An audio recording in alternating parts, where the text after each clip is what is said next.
राम नाम सत्य है। एक व्यक्ति हमेशा ईश्वर के नाम का जाप किया करता था। धीरे धीरे वह काफ़ी बुजुर्ग हो चला था, इसलिए एक कमरे में ही पड़ा रहता था। जब भी उसे शौच स्नान आदि के लिए जाना होता था, वह अपने बेटों को आवाज़ लगाता था और बेटे ले जाते थे। धीरे धीरे कुछ दिन बाद बेटे कई बार आवाज़ लगाने के बाद भी कभी कभी आते और देर रात तो नहीं भी आते थे। इस दौरान वे कभी कभी गंदे बिस्तर पर ही रात बिता दिया करते थे। अब और ज़्यादा बुढ़ापा होने के कारण उन्हें कम दिखाई देने लगा था।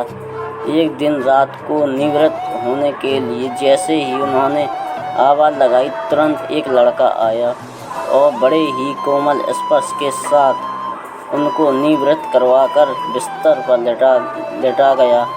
अब ये रोज़ का नियम हो गया। एक रात उनको शक हो जाता है कि पहले तो बेटों को रात में कई बार आवाज़ लगाने पर भी नहीं आते थे, लेकिन ये तो आवाज़ लगाते ही दूसरे क्षण आ जाता है और बड़े कोमल स्पर्श सब निवृत्त करवा देता है। एक रात वह व्यक्ति उसका हाथ पकड़ लेता है और पूछता है कि सच बता, तू कौन है? मेरे बेटे तो ऐसे नहीं हैं। तभी अंधेरे कमरे में एक अलौकिक उजाला हुआ और उस लड़के रूपी ईश्वर ने अपना वास्तविक रूप दिखाया। वह व्यक्ति रोते हुए कहता है, हे प्रभु राम, आप स्वयं मेरे निवृत्ति के कार्य कर रहे हैं। यदि मुझसे इतने प्रसन्न हो तो मुक्ति ही दे दो ना।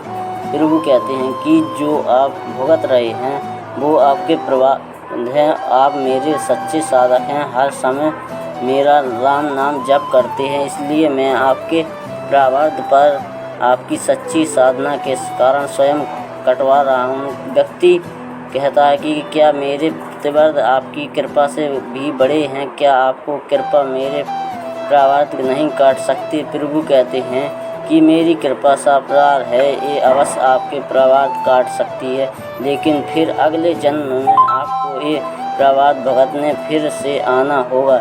यही कर्म नियम है, इसलिए आपके प्रारब्ध में स्वयं अपने हाथों से कटवाकर इस जन्म मरण में आपको मुक्ति देना चाहता हूँ। ईश्वर कहते हैं प्रारब्ध 3 तरह के होते हैं, मंद, तीव्र और तीव्रतम।